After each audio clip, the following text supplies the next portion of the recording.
Episode 49. Apparently, Holly's been claiming you've said to her you're a real person. But of course, if she was lying to us and you were not a real person, she'd say that anyway. So that's not fucking proof. Exactly. That's exactly what a fake person would say. Yeah. So Marvin, bullshit, mate. You just don't exist. You're not real. Yeah, and then coincidentally, Marvin needed that time off. Holly's taken some time off today, and I think she might be Monday as well. So Holly's needed some time off too. So coincidence that Holly and Marvin, imaginary Marvin, all need time off at the same time? I'm not sure. Having imaginary friends is quite a common thing. Yeah. Yeah. And Holly is a woman, so she's prone to fucking imagining things and making shit up. And she's a fucking airhead, so her head has to be filled with something, pretend or not. Yeah, the old hashtag pound me too. Oh, yeah, so Marvin, don't give us no shit, Marvin, right? We know you're not real, and that's fine. I mean, let's face it, loads of people believe in God, and he's not real either. So it's not like, the difference is, at least you to fucking do something. Or Holly does something. Just think about that, Marvin. You actually achieve more than God. Well, we don't know if Marvin's religious. So right now he might be editing this podcast and might be absolutely fucking fuming with us. He might edit it badly on purpose now. He could do, yeah. We don't know. We do not know, do we? We just don't know Marvin, so I suppose we're be nice to you. I don't know. I've seen Marvin's face because when I fucking pay him on PayPal, his little picture comes up. I haven't done a reverse Google image search yet to see if it appears elsewhere. There's that website, isn't there, that randomly generates a unique face every time, and none of them are actual person. This person does not exist.com or something. That's exactly what it is. That's exactly I know on you, man. It's quite spooky, really, isn't it? It is spooky because they look fucking real. Why wouldn't they? I mean, it's just fucking an arrangement of matter when you've done and said all. Of course. Right. So for all we know, Marvin is actually been generated by a computer. Marvin could be just a computer. Yeah. I mean, he was an android in Hitchhiker's Guide to the Galaxy, yeah. Marvin the Paranoid Android. Anyway, so we just spent, I need to watch that film again. We just spent 5 minutes taking the piss out of the person who actually who edits this thing. And we're thinking, 3 minutes. 3 minutes. Do you start at the bit where we do the clapperboard, Marvin? So anyway, now I was having a chat this morning, getting into business. I had a chat this morning over WhatsApp with a really good mate of mine and client, Anthony Manson, quantity surveyor. He was top bloke, worked with me for about two and a half years. We increased his fees by 312%, got him better work, working with better people, better contracts, that kind of shit. We're talking about the difference between the trades on the commercial side and on the domestic side. As you know, we got guys on both sides of the divide, but we really focus on domestic. And apparently, domestic is going through a really boom time at the moment, as we expected, because people are not spending money on holidays, probably not spending so much on new cars either because they're not fucking going anywhere, not moving house, so they're spending money on renovations, kitchens. On the contrary, people might be moving house excessively, and ergo they're taking over houses that they want renovated due to no stamp duty and 5% mortgages. According to that, that's not happening. According to Ant, they're staying put and they're, extensions, everything. So on the domestic side, it's not unusual for people to be charging quite easily and effortlessly 20% to 100% above the rates this time last year or thereabouts. Leave that there for a minute. Other side of things, on the commercial side, it's fucking dire, and it's going to get worse because we've got this situation where we like a soldier on the battlefield, maybe, or like I said, the guy trapped between the train and the platform under lockdown. Take the fucking train away, bleed out within seconds. Or the battlefield, the soldier's been shot, doesn't know how bad he's injured until he gets to the medical centre. Well, come June the 21st, whenever Bojo's taking the lid off all this, there's going to be a lot of businesses out there which are dead businesses walking. And they won't realise they're insolvent until they start to get cash flow again.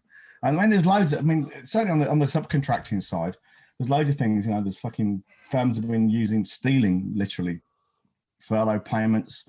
There's all the latest bullshit with the fucking VAT, which is going to catch a lot of people on the hop because they use VAT to keep their cash flow going, which is pretty stupid, but that's what they do. If they move to monthly invoicing, VAT reporting, it shouldn't be too bad. But, you know, there's loads of things going on. So the upshot of it is a lot of firms on the commercial side are going to go bust, which means there'll be a lot of tradesmen then flooding the market. That's going to do a couple of things. It's going to kind of suppress prices a little bit, even though there's loads of work. It'll kind of suppress prices because you'll have new guys coming in and girls coming in who don't really know how to run a business, so they'll keep their overheads. They'll have low overheads. They'll charge more than they're charging now. So they'll be making more money, but still not making enough to have a viable business. They'll be making hay while the sun shines. And yeah, it'd be great. It's going to be pretty good for the next probably 12 to 18 months. I've probably got no doubt about that. The problem is, it won't last. It never does. It cannot do. Now, these things always go in cycles. If nothing else, forget all this. I mean, like Brexit and COVID is an exception. It's just a bit of a wild card, and it's given a bit of a boost to the domestic side of things. But these things always go in cycles because what tends to happen is, you know, just pick any point in the cycle, say, we'll start the bit where there are not enough electricians and plumbers and kitchen fitters. So people leave school, they don't want to go to uni, they go into trade school, they become kitchen fitters, plumbers, electricians, or whatever, because that's where there's loads of work. You know, there's a dearth of them in the industry. And then 5 years later, when they've qualified and become competent, there's too many of them. So fewer people go to trade school to do these things. So 5 years later, there's another lack of them. So it just goes in cycles. It happens in everything, you know, physiotherapy, chiropractors, fit pros, you name it. Mm-hmm. So at some point, this cycle, which is now been interfered with and exacerbated by COVID and Brexit, at some point, you know, it will stop. So imagine in 18 months' time, say, it could be sooner, it could be later, I don't know, but you know, at some point, this cycle will break, and it will break quickly as well. It won't just slowly decline. It will go quite quickly because that's the nature of these things. They'll be like the last, you know, the last straw breaking the camel's back. What's going to happen is guys will either start in the trades now. They're probably the most vulnerable. But either way, you know, guys who've been in the trades for a while, they'll suddenly see things. They're making bank. It's going to be great. They won't really focus on building a business. They'll focus on growing the business. Yeah. They won't be scaling. They'll be growing. So what they'll be doing is increasing their overhead. So new vans, get lads, new tools, take on bigger loans, maybe even move house on their private life kind of things. They will load up their debt in one way or another and their liabilities because they're making loads of money. Mm-hmm. Yeah? And human beings, the way we assess probability and likelihood of things happening is not on actual probability. It's how recently these things happened before. Well, these guys have probably never experienced this before, so it's never going to happen. So what they'll do is you imagine a point in a couple of 3 years' time, because this happens anyway. This happens to firms anyway. They'll reach things like the VAT threshold. All of a sudden, their prices have to go up by 20%, 17% or something. Well, that immediately has an effect on them, plus the added bookkeeping. But they'll reach a point where all of a sudden the work drops off and they've got these overheads, which are mostly fixed, and they're fucked because they've got no idea of how to run a business or how to grow a business, how to scale a business, how to get new business, because it's all come to them. Here's the thing. If you are making bank now, and this is a warning to all tradesmen, if you're making bank now and it looks great and you're thinking, John and Connor, we don't need you anymore, you're probably right. You don't need us right now, but you might want us because you are dependent. You are making hay while the sun shines and you don't control the sunshine. You are taking advantage, quite rightly, I'm not denying that, but you are taking advantage of fortunate circumstances. You are taking advantage of something beyond your control. If that's taken away, just like if you lose your LinkedIn account or your Facebook account, if you're reliant on those platforms, just like that, you will be vulnerable. So 18, 24 months time, when this starts to fall apart, if you haven't built a viable system for attracting, nurturing, and selling to clients in a repeatable way, you will be in trouble. That's bound to happen. It happens as regularly as clockwork. So yeah, you don't need us right now, maybe you think, but you probably do. And this is the best time to do it, because right now you're making money. So you've got cash flow. Okay, that means you will feel relaxed about trying new things, increasing your prices, putting systems in place. You can afford to do it. You can do all this from a position of strength and not desperation. Right, the time to learn to use your sword is not when the barbarians are knocking at the gate. You know, you train hard, you fight easy. Well, you know, the time to train hard is right now when you've got the luxury of doing it. It makes no fucking sense to do it any other way. But you know what? There'll be guys out there who completely ignore this message. But I don't care about those. I care about the ones who think, fuck yes, John, you've got a point. Let's do it now while we've got the money to do it. Yes, the ones that are capitalising on the opportunity and realising they are making hay whilst the sun's shining, but they want to keep it going when the inevitable rain cloud comes along. And it will. It's bound to. This goes in cycles, you know. I think an easy way of putting it is if you're making tons of money in the domestic market right now and you're charging higher fees than you usually do, and that's just because of an opportunity and not by design, you are currently in a house of cards. And yeah, exactly. Yeah. I do not wish to put any negative connotations on this. It is more just a warning. It's more a pat on the back. Go fuck the shit out of all the opportunities that are in front of you. Go make your fucking money. But be careful, because this won't last forever. Yeah. Unless you design, attract, nurture, and sell systems. And then you have a sustainable, predictable, reliable business where it will feel like the sunshine is out all the time and there's fucking tons of hay forever, bar fucking catastrophic economic collapse. It's kind of like, imagine you're growing hemp or something, right? It's great growing hemp outside in the sun while the sun shines, but you should be pulling some of that money back into a hydroponics in your garage. That's exactly. I love that. Anyway, that's that thing. So let's just leave that there. Let's go on with the episode. Yeah, I just want to reiterate, fucking 2 massive thumbs up to all you cunts ravaging it out there. We're just trying to be like, we've seen this. Just be careful, guys. Don't over leverage yourself because you will end up in a sack of shit. But anyway, Johnny boy, shagging. Let's talk about shagging. Shagging. I mean, what better thing to talk about before the weekend than shagging? Eh? Yeah, but they listen to this on a fucking Monday. Oh, okay. What better thing to talk about? What you've just been doing at the weekend, shagging? Well, they wish. If they've got a shit business and they're fat and they're overweight, no woman wants to shag that. Oh, I don't know. Some women like fat blokes. They must do, because you've got a girlfriend. Hey, banter. Yeah, but if you're fat, no charisma, shit hairline, shit business, no money, fuck me. Any woman looking at you probably don't want, because her self-esteem is far too low. Yeah, but apart from that, what's wrong with me? No, seriously, marketing, business is like the mating game. I mean, I often allude to this, and that might be the most autistic thing you've ever said.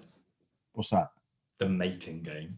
Mating game. It's spot on, and it's true, but no one would ever call it that. But that's exactly what it is. Yeah, I know. I think I first got it from, you can Google this as we're talking. I think it's the title of a book by Desmond Morris, an anthropologist. I'll have a look. I think that was him. But anyway, the mating game. I often use this analogy explicitly and also implicitly in my work. I have done for a long time, because it is essentially the same. You know, you are essentially trying to persuade someone to give you something. You're trying to exchange mutual value, and this is what makes me laugh. I mean, you know, the history behind my kind of interest in seduction, and I mean romantic seduction here, not just marketing, is when I was, obviously, as an autistic person, I don't have the advantage that neurotypicals have in learning to read body language, hints. I don't know the rules of the game. I don't even know there is a game most of the time. And it wasn't until I started working as a doorman that I realized that there was almost such a thing as a paint by numbers push button process for seducing a girl. Right? Now, some people think seduction is wrong. They think it's dirty. There's something wrong with it. Well, there's a couple of things I'll say to that. The one is, it's all right for you to say that when you're neurotypical and you just do it naturally. That's great. That's what you would probably call privilege, isn't it? You know, that's what you would call privilege. Oh, I can do it. It's easy. It's cheating if you do it any other way. That's your fucking privilege speaking. You know, if you want to go down that route. But the other thing is, there's nothing wrong with it. Whether you're following the rules of a game unconsciously, as neurotypicals do, or consciously, as someone like me has to, it's the same game. It really is. And the thing is, there's nothing wrong with it, simply because seduction done properly, and I'm talking about business here and romantic seduction, is it's not something you do to somebody. It's not like rape or assault. It's something you do with someone. We like being sold to. A woman, and indeed men too, I'm sure, but I mean, I'm only speaking it from a man's point of view because that's all I can speak of it from. They like the process of seduction if it's done properly, respectfully, and all the rest of it, because you're both getting pleasure from it, and the end result is something you both want. You know, that's how it works. It's not like you're doing something to another person and they end up in bed with you against their will. That's rape. That's wrong. That's not consensual. We're talking about a consensual exchange of value, whether that happens to be sex, whether that happens to be monetary value or barter, anything else is not the point. It's qualitatively the same. And many of the things you would use in dating or seduction, romantic seduction, is the same. Demonstration of value, showing your worth, standing your ground, being assertive, all those things, they all work. In fact, Ross Jeffries, who was probably the original dating guru, way back, probably what, 25 odd years ago, more. Really nice bloke. Went for dinner with him once when he was in London. He actually brought out a product which I do have somewhere called speed marketing, based on his work on romantic seduction. You know. Now the guy also spoke a lot of bollocks about NLP and stuff. I mean, it has its uses, but there's a lot of good stuff in there. But the point remains: the two processes are very, very similar, and their similarities are far greater than their differences. And what I would say is, you know, if you can chat to the girl, again, speaking from a man's point of view, it works both ways. So please, if you get offended by all this, just go fuck yourself. I'm not interested. If you can speak to the girl, if you can chat the girl up on the checkout at Asda as you're packing your bags or whatever, you can do marketing, because there's not a lot of fucking difference at all. There really isn't. Not a lot more to say on that. Who did you say the mating game was by? I think it was Desmond Morris. Could be wrong. There's fucking quite a few that come up. All right. But you're not wrong in what you're saying. It's just a fucking process to follow, and it's fucking repeatable, and it just becomes a fucking numbers game. Well, in the same way as some people think, or some people will claim, The Naked Ape is a good book as well. In the same way some people will claim seduction is wrong and somehow dirty and somehow disingenuous, none of which is true, okay? Some people also claim the same about marketing, you know, especially artistic types. I've dealt with artistic types before, and they have their artistic temperament, which kind of means they're just fucking pretentious assholes. And that who think their stuff that just said itself, and if it doesn't say itself, there's something wrong with the audience, you know. Oh, fuck yourself, you know, you're a complete twonk. I actually had one guy, fairly famous sculptor, wanting to work with me, and I'm going back at least a dozen years now, who basically was very clear about saying, if I do work with you, you can't tell anyone. One because his marketing is kind of a bit icky, and also you yourself are really fucking unpleasant and nasty. To which I didn't take offence at all. I didn't give a shit. Course. I just feel fine, as long as you pay your fucking bill. I don't give a shit what you think about me. It's fucking ironic and you're a hypocrite, but hey, you're going to pay the fucking bill. I'm not in it to be your best mate, you know. But anyway, it never happened. Let's go sell some fucking statues. Woo! Yeah. So yeah, it's fascinating, and you know, you can argue with it if you like. People listen to this can argue with me, they can disagree with me, they can be offended, they can do what they fucking like. It's a free country, it's a free world. Yeah, but I tell you what, whether you disagree with me or not, it doesn't matter, because I'm right. You know, you can disagree with me, and if you don't agree with me and don't follow my advice, fine. But you're the one who it'll cost you, not me. I was given a bit of advice by my mother, and I have to say it's worked terrifically for me. But I believe that's because I'm fucking dead good looking, charismatic, fucking let me guess. Rich. I'm all of these things. Was this dating advice from your mum? Yeah, it's worked great for me because I've got everything I want. Let me think. I bet she said just be yourself or something like that. Yeah, superb for me. It doesn't seem to work. Doesn't seem to work for other people. No, because most people don't have an attractive personality. But just being yourself for most people, unless they've worked on themselves is terrible advice, because most people, and we all know people like this, most people, for instance, this is an extreme, but I think most people have some elements of this in them. They won't express an opinion until they know what other people's opinions are, because they don't want to offend anyone. And most people are afraid for it. Again, we're talking about the romantic seduction now, but it's the same with clients too. Yeah, they're afraid of showing any kind of dissent or disagreement because they think they'll blow their chances of getting a leg over or making a sale. Now, they won't stand up to a woman and say, well, actually, no, I disagree with you. The thing is, women, and again, clients, if the right kind of clients you actually want to be working with, they will respect you for your difference of opinion. Now, if a client is looking for your advice, for instance, and they come out with, because they've got a little bit of knowledge about marketing and they can't help but fucking tell you about it, you know, a little bit of knowledge is a dangerous thing. And you tell them, actually, no, you're completely fucking wrong there. We're going to do it a different way. They will respect that if you've done your work properly, if you've done the seduction properly, and they look upon you as an expert advisor rather than the hired help, they'll listen to you. It's when you get these people, and this happens a lot to freelancers, especially copywriters and marketing consultants, social media people, web designers, all the rest of it. What happens is they get a client who is seeking expert guidance, but the client, like most people on the planet, are a little bit headstrong in their own beliefs. And the service provider, say the copywriter, the marketing guy, the social media guy, website guy, whatever, is not assertive enough to say, no, that's not how we're doing it. You came to me as an expert. Now, I'm an expert. You listen to me. We don't do it. Yeah.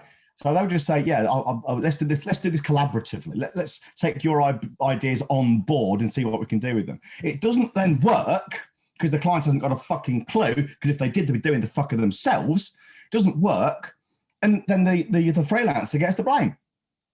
How is that serving your clients? So that's just being yourself for most people, because it's like let's seek some kind of middle ground. Let's not be confrontational. Let's compromise. Well, the thing is, you compromise.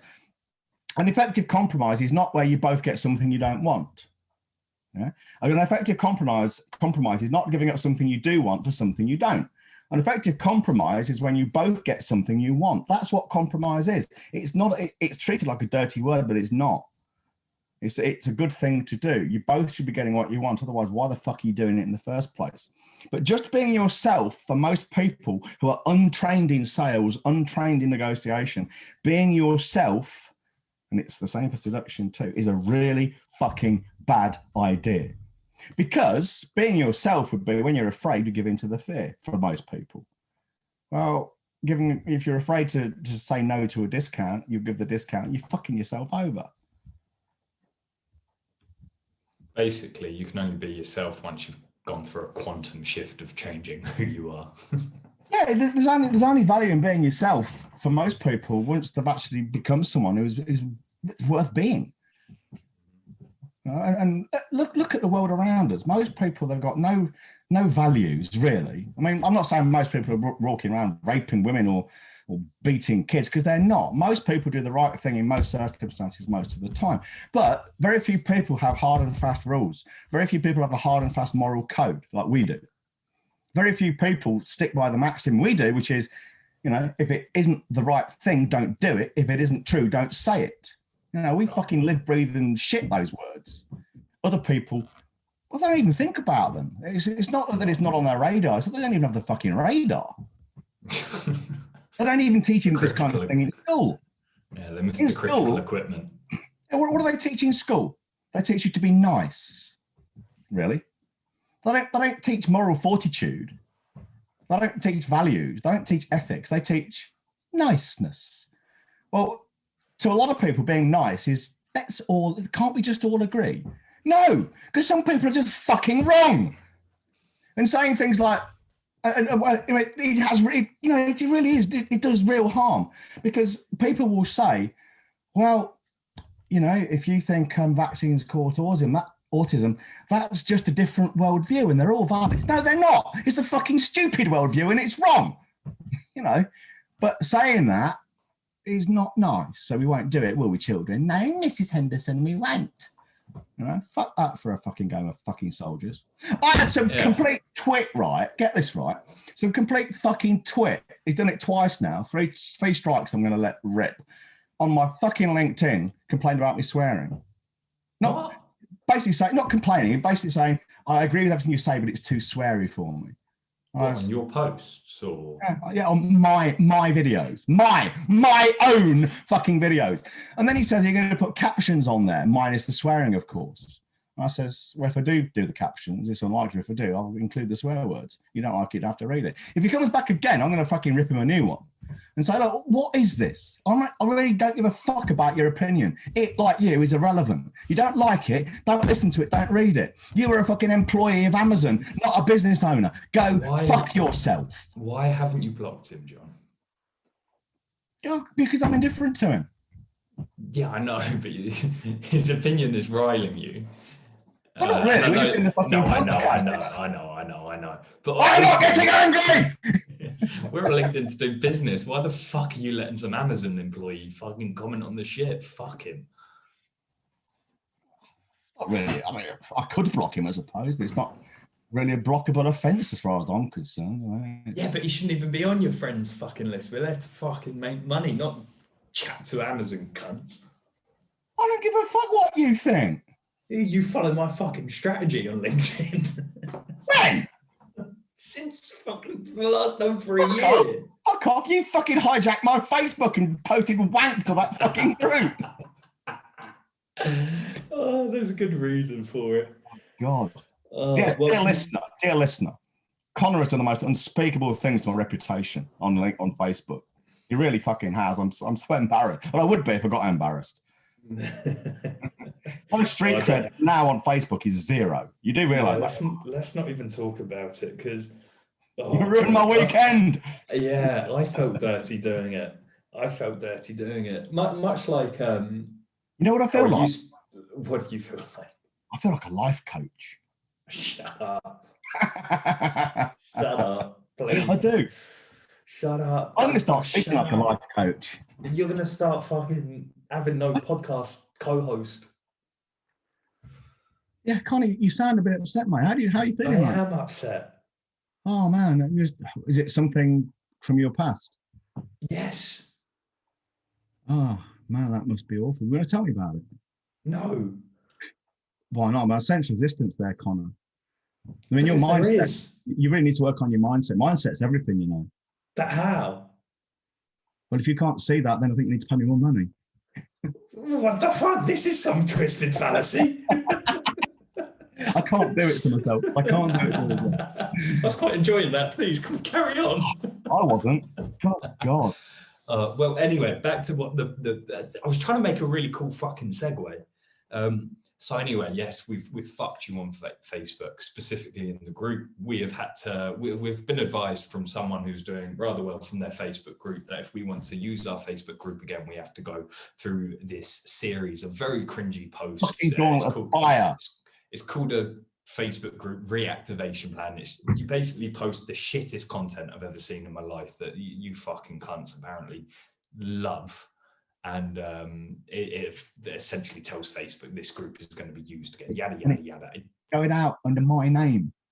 It's going out under John's name. And even I felt dirty posting it. And it's got nothing to do with me, really. I'm just the one copying and pasting people's fucking opinions. But much how I felt dirty posting that. I used to feel dirty around the conversation around seduction, like it was immoral and unethical.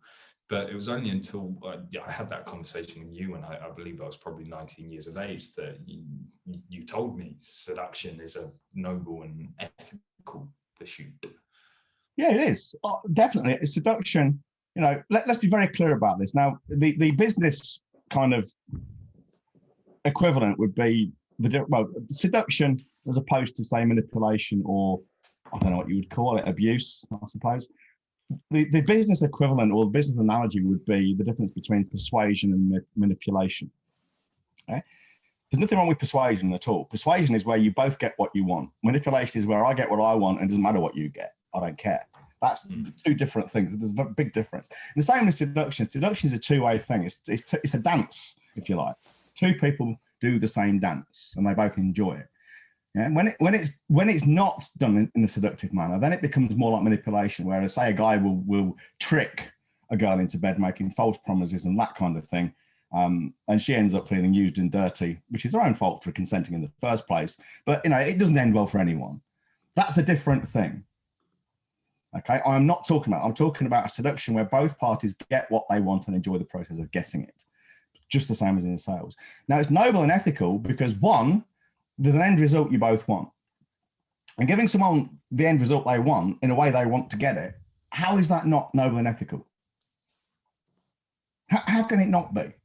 This is my real beef with some people who piss and moan about sales and say they don't like to use sales. But what they say, they don't like to use cheesy or underhanded or high pressure sales tactics. What they mean is we don't like to use any sales tactics at all because they see them all the same way. Yeah. I think a lot of that comes down to fear of trying to sell. We said this before, you know, the fear trying to sell because they fear rejection. They've not got the requisite skills. They haven't got the self-confidence, the self-belief, all those things.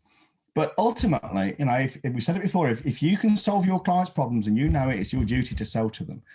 And in the same way as with seduction, I guess, if you both want the same thing, there's absolutely nothing wrong in you doing what you need to do within the bounds of consent and good taste, yeah, from doing that.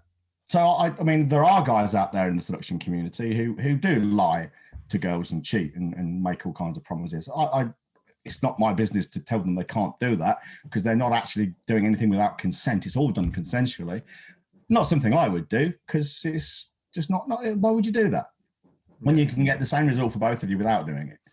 Mm-hmm. That's the kind of action of a manipulator, or possibly a particularly unpleasant psychopath or sociopath. But if you can get what you want by giving someone what they want as well and both enjoy the process of getting there, why would you not do it? That's noble, that's ethical. And aren't we here to enjoy ourselves? You. Above everything else, if you do it tastefully, if you do it with consent, if you do it properly, then you won't just seduce them once, you might seduce them again. So maybe again, in romantic terms, you might not just get your leg over on the Saturday night, you might also get a dirty weekend in Paris 3 months down the line. Yeah. And in sales, you might make a bigger sale. They join your lower end group and then they join your higher end one, or will they buy something bigger from you? Because you've seduced them once and you keep giving them a good experience. There's nothing wrong with seduction romantically or in business. And there's nothing morally objectively wrong in any of it because there's no objective morality. Yeah, and it's like the famous philosopher D. Rake said, YOLO. Dirac, the French guy. Nah, D. Rake. Oh, D. Rake. Who's he? Oh, I think I'm missing a joke here because you're smiling. Yeah. A very, very, very famous rapper, if not one of my favorite artists in the world. One of the most famous artists in the world, called Drake, said YOLO, meaning you only live once. Yeah, I know what YOLO means. And it was the first time people had ever fucking heard some form of philosophy in their life. And we are really grasping at straws here, saying YOLO is a philosophical quote. And people got it tattooed all over themselves and started saying things like, I'm here for a good time, not a long time, thinking they're all deep and meaningful and fucking elevated to higher places. And I just used to find it funny because if you asked them about philosophy, they wouldn't be able to say the first thing. So I used to tell myself, they're from the philosophy school of D. Rake, the rapper. I guess this is one of those situations where I said before, a little knowledge is a dangerous thing, isn't it? It's like you only live young once. Men. That's the motto. N-word, YOLO was the lyric that people were getting tattooed all over them. And it reminds me of a little bit of young men, particularly young men. It could be women as well, but it's particularly young men, I think, who discover Nietzsche.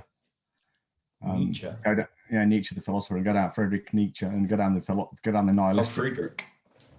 Yeah, go down the nihilistic route. Either that, or young men and women who discover socialism, which is their own little fucking religion, and it's entirely successful right up until the time they start having to earn a living, and they realise that having a lot of your income taken without your consent is actually a fucking ball ache. Right up until that point, it's easy to be entitled to other people's money until you realise they're entitled to yours. I don't like socialists. on. If you're a socialist listening to this, fuck off. Not interested. Don't want your business. Yeah, bunch of bollocks. Bunch of fucking bollocks. I made the mistake of looking on forums such as Reddit to see if there were communities around Stoicism and whatnot. And fuck me, is it some shit out there? And they just use Stoicism to fucking. It just kind of almost defeats the point of having a community like that to discuss it, because it's all just virtue signaling. Look how stoic I am, which defeats the point in the first fucking place. And then half the fucking posts were from very unhappy girlfriends, boyfriends, husbands and wives saying, my partner's a stoic. I don't understand him anymore. He's completely cut himself off. He has started doing some terrible things and breaking, the boundaries of our relationship, and then telling me it's my problem because he's forgiven himself because he's a stoic and we don't linger on the past. And it's like, Jesus Christ, this is just some fucking prick using stoicism as an excuse to forgive themselves for all their bad behavior. Yeah, that's. I mean, it's not like a religion where there's a holy book, but that is not in the spirit of stoicism at all. On the contrary, stoicism is very much values driven, with integrity and courage and justice. Behaving like a shit and then excusing it, saying it's your problem, is not really a stoic idea at all. That said, because it is not a religion or anything else, you can do what you like. It's a free fucking country. There's a couple of good groups on Facebook, but again, you get people in there who they're more interested in being seen to be stoics than actually living a stoic lifestyle. I'm not interested in being seen to be stoic. I'm interested in living the lifestyle. Well, wishing to be seen as stoic really defeats the point of stoicism. Oh, absolutely, of course. It's virtue signaling. And they become, ironically, big deals in these Facebook groups. Well, hello. That's not really what it's all about. It's not the spirit of it, mate. The spirit of it is to be humble. It really not that I am humble, not in my business work, but certainly people are actually quite surprised to learn I don't have much of an ego, I think. And I don't, I don't. No, but it is surprising because you look like a cunt. I do look like a cunt, and I sound like a cunt. And most cunts have egos. Most cunts have egos, and I act like a cunt sometimes as well when people piss me off. But apart from those things, I'm not a cunt. And you can be a right diva in our fucking team meetings. Oh, I what? Diva. Right diva. You can be this fucking 5'4" nothing mouthy piece of shit. We'll have the audacity to be talking about No. I'm 5'4" and 7'8". Thank you. You'll have the audacity, to be talking about the most benign, stupid shit I've ever heard in my life. Not benign, banal. See, you're fucking illiterate, man. Banal, the most boring, irrelevant. Like football. No, I don't. Let me finish. Yeah, your ego's coming through now. It's all got to be about you dominating the conversation, isn't it? Because I'm the only one here with the brain, man. You'll be talking about some of the most boring, irrelevant shit to the team meeting we're meant to be having. And I think I'll let it pass. Yeah, it's good. It makes these meetings something that people look forward to. Yeah, because I've got then I will bring something up, and I'll be talking to our employee, our assistant, your daughter, about something, trying to lift her spirits and get her involved. And you'll go, can we move on, please? I've got things to do. After talking about fucking cat memes for 5 minutes or some shit. Are you taking the piss? But what is going on, John? It's all right for you to talk about I'm triggered now. Can you hear this, people? See, listeners, this is what I have to put up with. This is discrimination. I'm being attacked and triggered, and this is anti-autistic discrimination, this is. Call the police.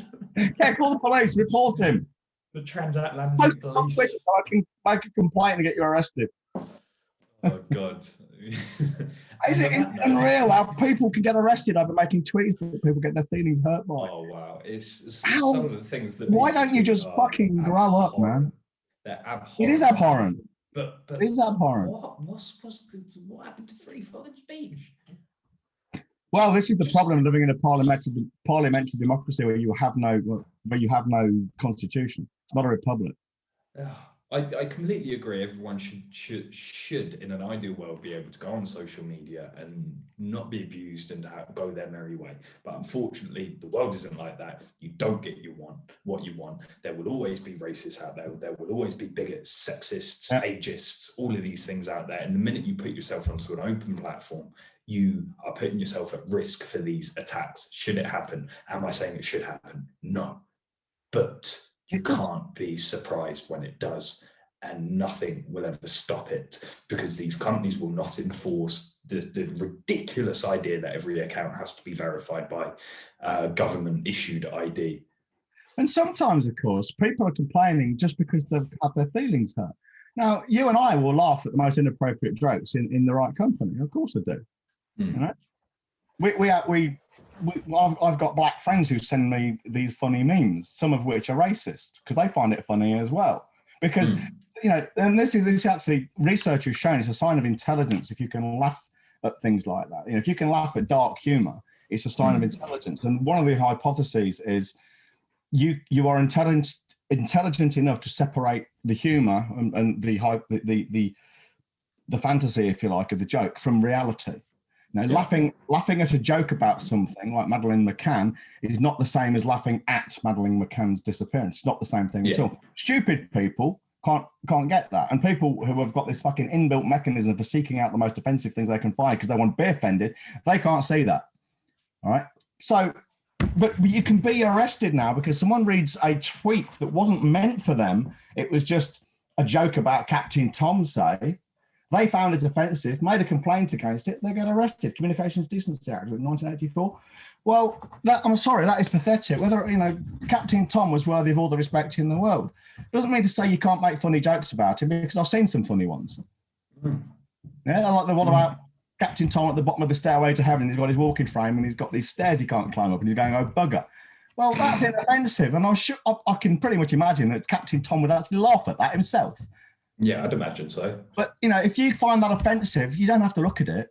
But to complain about it and then get someone arrested and possibly ruin their lives because they might lose their jobs, etc., etc. You are a piece of shit. You're pathetic. You really fucking are.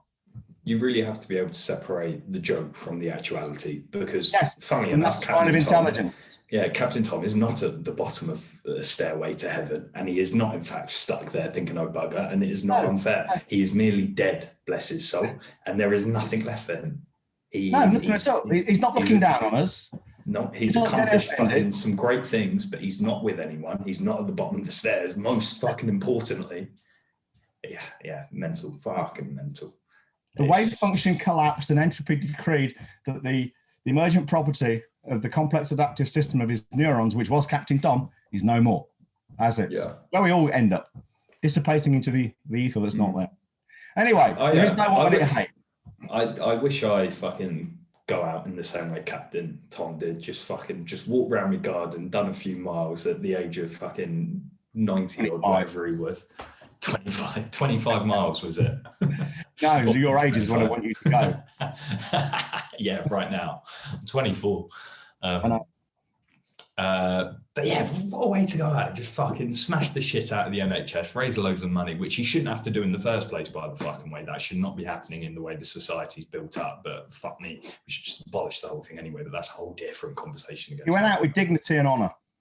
Massive dignity. Which is more than most of us can ever aspire. And I don't know why people are trying to sweep this under the carpet. Yeah, but for his 100th birthday or 99th birthday, whatever it was, he fucked off to Barbados. Yes, he did it in the middle of the pandemic, but so fucking what? It was his last hurrah. Let him go to fucking Barbados. People are trying to hide it because they apparently did the wrong thing by traveling. That cunt can go to Barbados if it's his dying wish, if he wants to. I think he's earned the fucking right. I don't think he'd want to go now, would he? What's Barbados? He can't. Have to dig it up, wouldn't you? Exactly. Well, he wouldn't care. No, that's a good point. Good point. He wouldn't care. I'm sure he'd rather there have it. Yeah, Drew posted on Facebook. I made some comment. And Drew said someone's been speaking to your parents, and I said only if they've been holding a fucking seance. They're both dead. That'll probably offend somebody somewhere. Yeah. I mean, it's got to the point, right, where I don't know if it's across the board, but I do know it's happened in some places where they're encouraging people not to give things like Mother's Day cards or Father's Day cards because some kids don't have mothers and fathers. That's ridiculous. It is. Well, there's a couple of things there. One is just because somebody's disadvantaged does not mean everyone else should be fucking miserable. That's the first thing. The second thing is, you know, the kids without mothers and fathers, it's sad and all that kind of shit. Of course, I'm a fucking orphan myself. But these things, you know, it's all part of life. We need to show resilience. You cannot expect everyone to walk around with a long list of things we cannot say because there might be someone in the room who's divorced, got a dead sibling, dead parent, dead child. White, black, male, female, tall, shorts, big dick, small dick. It's not rational. It's just not rational. But of course, I'm a white, straight male. I can't have those opinions. No, you're privileged. I can't have any opinion. You're privileged, mate. Anyway. Let's wrap this up. Yeah, no 1 minute hate. I can't think of anything to hate. I think we've done enough ranting anyway, haven't we? Yeah, we have. We can get away with it. All right. So if you want to attract better clients, charge higher fees and have them all delivered to you on a plate from a pipeline, bit of a mixed metaphor there, a pipeline which itself is kept full and replenished in the background, hands off by a system working like clockwork. Whether or not we're making hay while the sun shines, you know, you need this anyway, even though you might think you don't, because at the moment you're working on happenstance and good fortune. Then get in touch. OTTpodcast.co.uk, loads of free resources. Grab those, see what it does. If you like it, get in touch and we'll help you further. What I do guarantee is you'll be making more money, less work, less hassle, and fewer headaches. In the meantime, stay safe, stay inside, wash your hands, enjoy the weekend, and try not to offend anybody too much because I shall do it for you. Don't shit on your fingers. Ta-da! Cheerio, pip pip for now.